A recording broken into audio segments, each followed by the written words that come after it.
When WeWork withdrew its public offering in September of 2019 that looked to value the company at $47 billion, making it the year's hottest IPO, it saw valuations plummet to less than $8 billion on concerns over an erratic management and mounting losses. The firm has since undergone an enormous management shakeup, and its new team has emphasized the focus on putting the wheels of the once promising company back on track amidst a global pandemic. According to its second quarter earnings, we've seen WeWork post a 9% increase in revenue to $882 million. It's halved the burn rate and expects to be cash flow positive by 2021.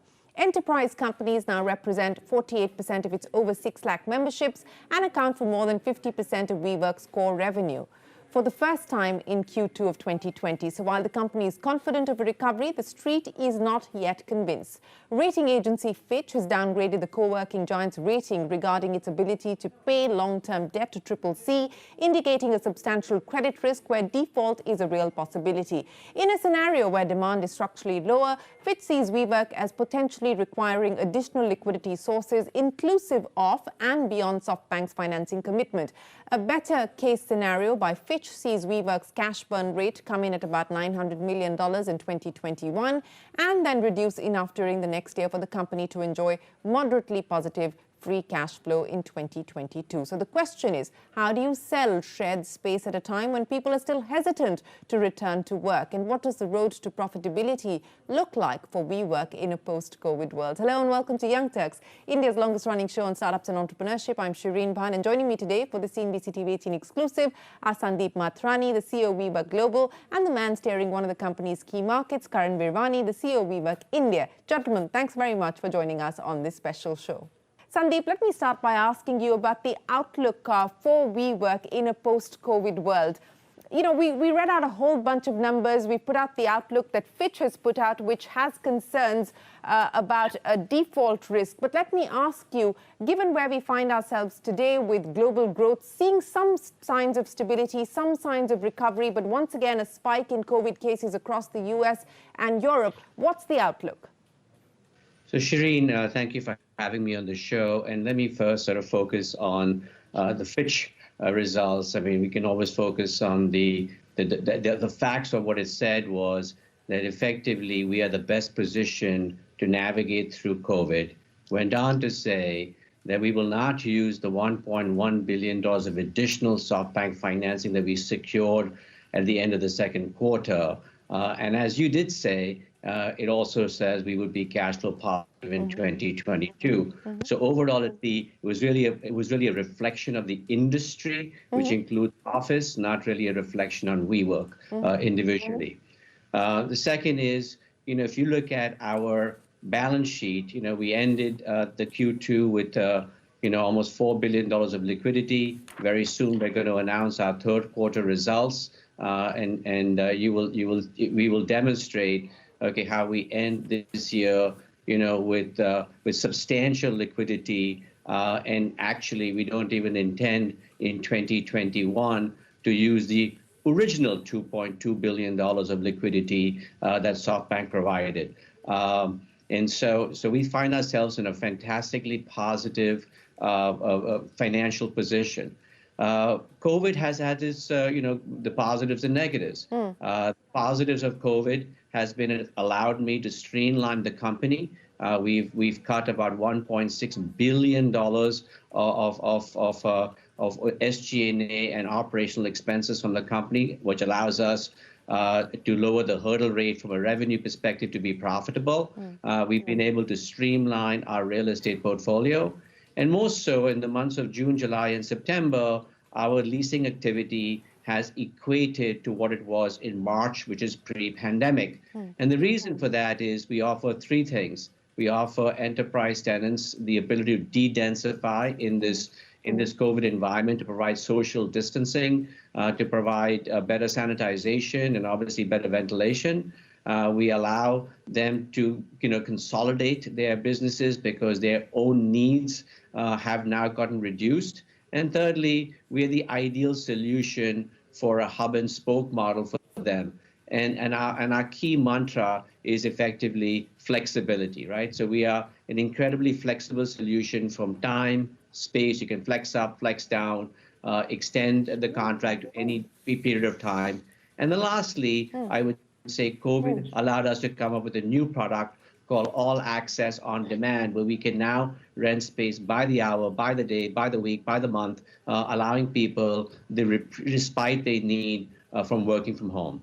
Okay, that is a great context-setting response from you, Sandeep. So let me pick up on each of those things that you've told us one by one. I'm quoting you back to you. You said that you're in a fantastic position financially, streamlining your real estate portfolio. You've cut about $1 billion plus in terms of operating expenses. So this is all part of the transformation strategy that you have decided to take forward. How much of what you have planned as part of that is already done? What is left in terms of divestitures, in terms of being able to cut down costs even further? What next should we expect on that front? Okay, so we've actually divested every non-core business that we own, every one. The only one left is WeLive. We have 2 buildings that are apartment buildings, but barring WeLive, every other acquisition that was non-core to our business has been sold. The $1.6 billion I told you is all implemented. So on a run rate basis in 2021, that cost is done. There's nothing to be done. And on the real estate side, we're about 75% complete in the rationalization of our real estate portfolio. So, we've set the stage, for the path of recovery. We've set the stage for as tenants start to come back into our spaces. And we will tell you, being a global company, that China is back 100% to pre-pandemic levels in every aspect. South Korea, the same. Singapore, the same.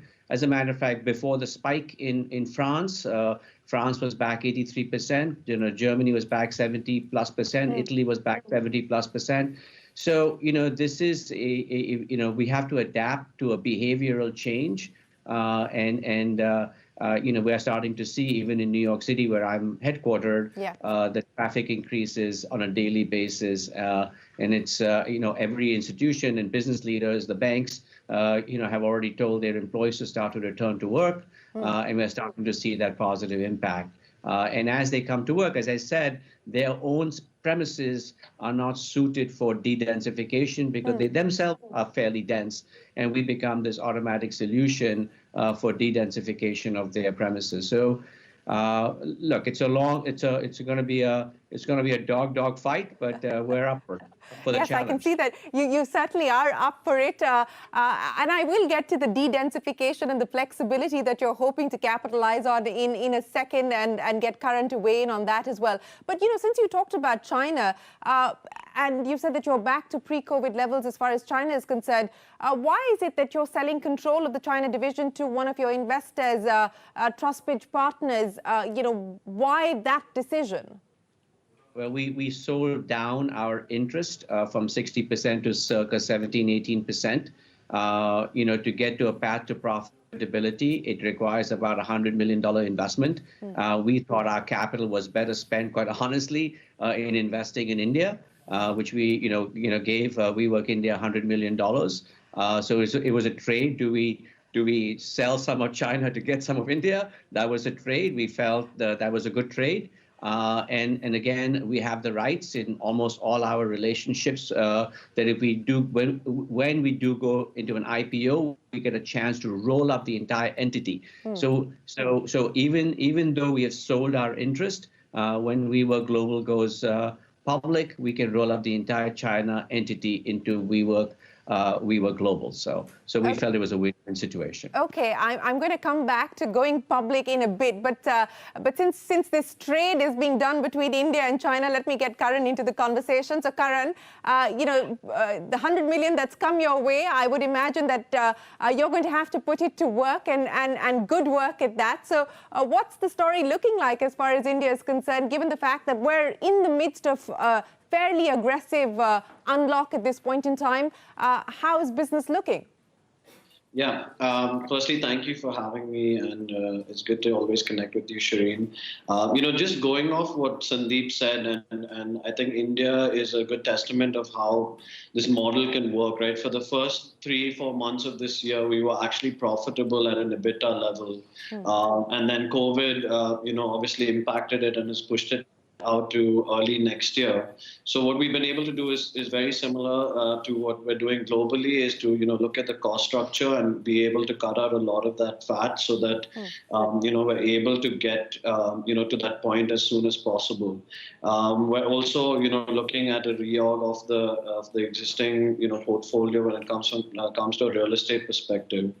What interestingly we have seen in India is the demand from large occupiers, wanting sort of flex space or space on demand almost, where they don't need to sort of manage the operations, and they don't need to spend any more money on fitting out their space. I think India is, continues to be a market where hiring continues. It's the outsourcing capital of the world, and even the large MNCs continue to, probably retract employees in other parts of the world, but actually keep increasing in India. And I think that's where, WeWork comes in, and in the post-COVID world, when we can offer flexibility, when we can offer office space all over the country, and all over cities where people don't have to commute to a central HQ location.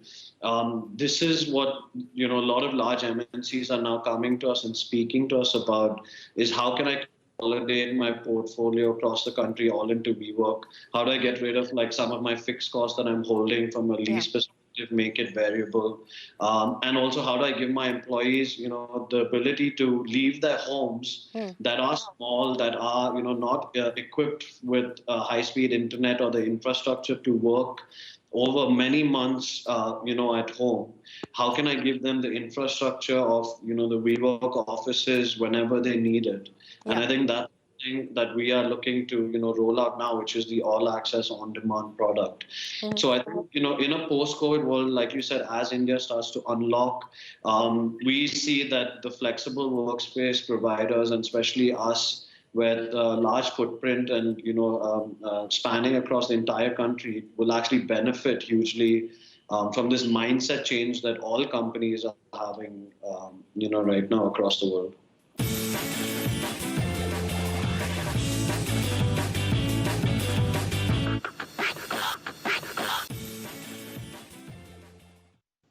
Karan, just a little more detail and color on the India plan. What are you going to do with the 100 million that Sandeep has sent your way?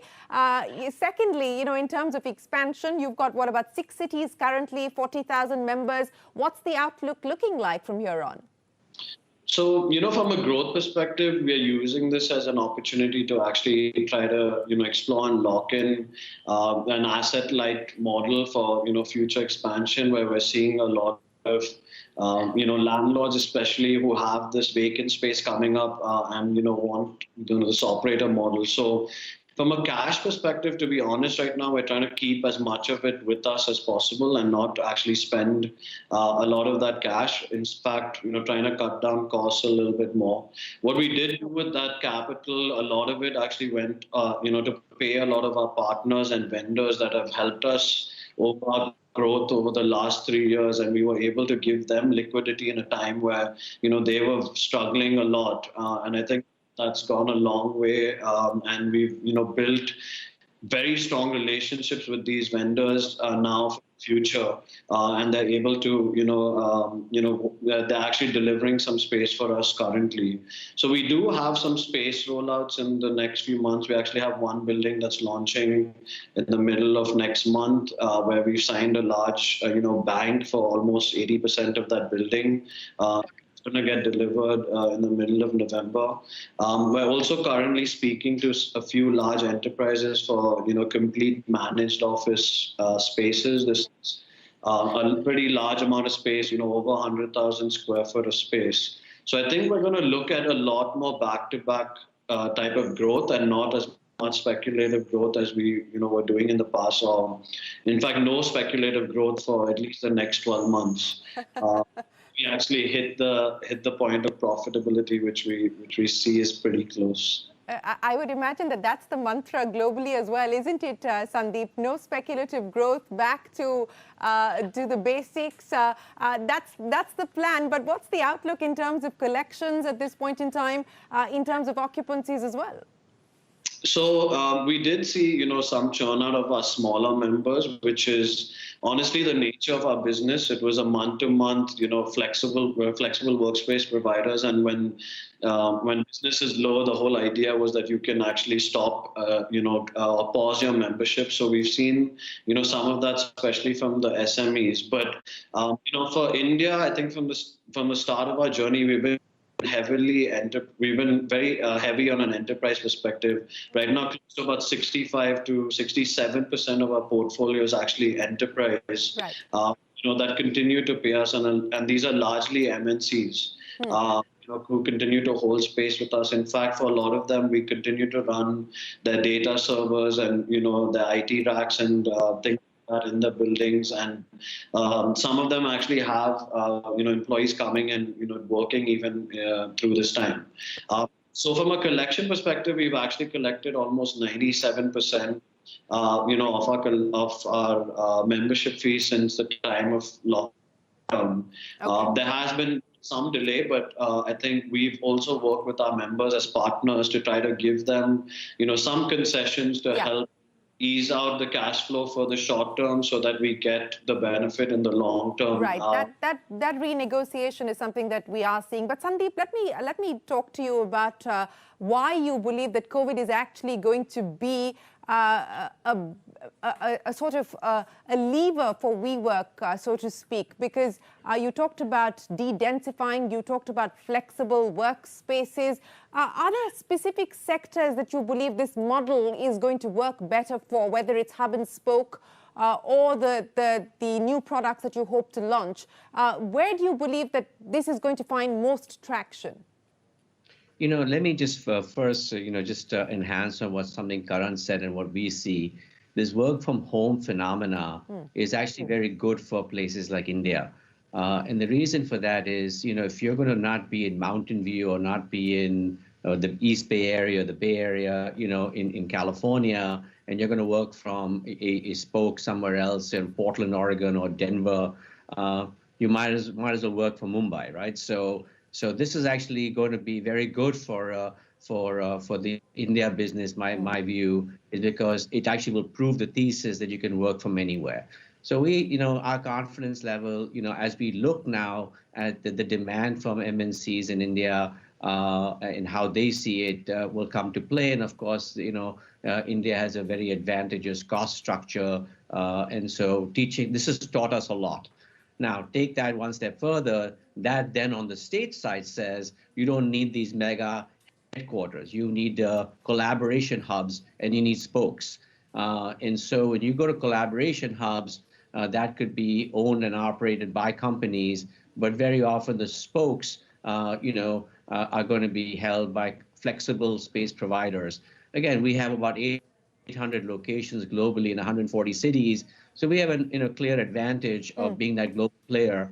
And the all access permit allows us, it's this black card that we call how we digitize our real estate. It gives me access to all 800 locations globally. And we're able to provide that all access to a member. So a person, from London traveling to Berlin, in the olden days may have gone into a Starbucks to work between meetings. Today, with the COVID environment, with Starbucks being where you can't really be inside in many locations, you can be outside. My sort of in joke, I usually say, come to WeWork, you pay for space and you get your lattes for free. But it's not in jest, but it's become more factual than we can imagine. So so we see that. We see the health sciences. Again. COVID has now provided that ability for health sciences to be a big part of the growth. That is an industry that's growing, and we're poised to grow with it, and we have been growing with it. For a Fortune 10 company, we've been the exclusive provider for space globally. We also pivoted to the education sector, where because of online education, universities in the United States have taken space from us in China, in Seoul, in London, where they can't provide that collegial environment on campus in the States, but they can at least bring these students together so they can have the sort of online education, but at least have some level of camaraderie. And we pivoted there. So the key to WeWork is, if you think about it, we are a flexible space provider. Right? We went flexible office to flexible space, and so we're able to pivot because of the flexibility of the way we built our spaces, if you will. So Sandeep, let me then ask you about the IPO plans as well as the cleanup mission that you're currently on. You spoke a little bit about that, but how much is done and how much of your bandwidth gets taken up by all the sort of contractual obligations that have been violated, the back and forth on that front? I mean, where do things currently stand on the cleanup? I spend 90% of my time selling. Okay, it's all about selling. It's lease, lease, lease. That's the name of the game. As Karan said, we're all about profitable growth at this stage of the game, and effectively we've all built out our portfolios fairly well. And at times, it was you grew for growth's sake. So it is time now to make sure that we get our occupancies up and we get our profitability.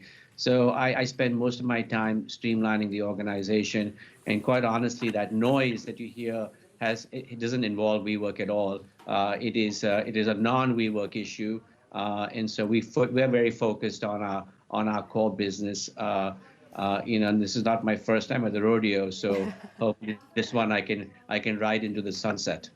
Okay, well, the sunset is going to be a distance away, Sandeep.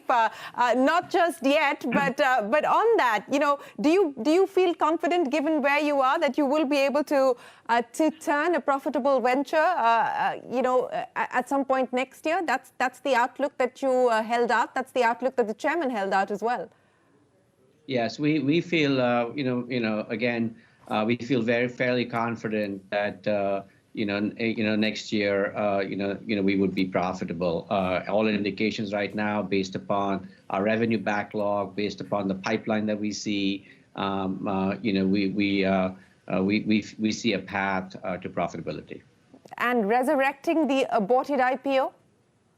I only want to turn profitable first, right? So let's take one step at a time. Let's show that profitability, and then we'll see where we go. All right, Sandeep and Karan, thanks very much for joining us here on CNBC TV 18. Appreciate your time. Thanks for giving us color on what business looks like and what the future holds. Appreciate you joining us here on Young Turks. With that, it is time for us to wrap up this edition of Young Turks. From all of us here on the team, goodbye. Many thanks for watching.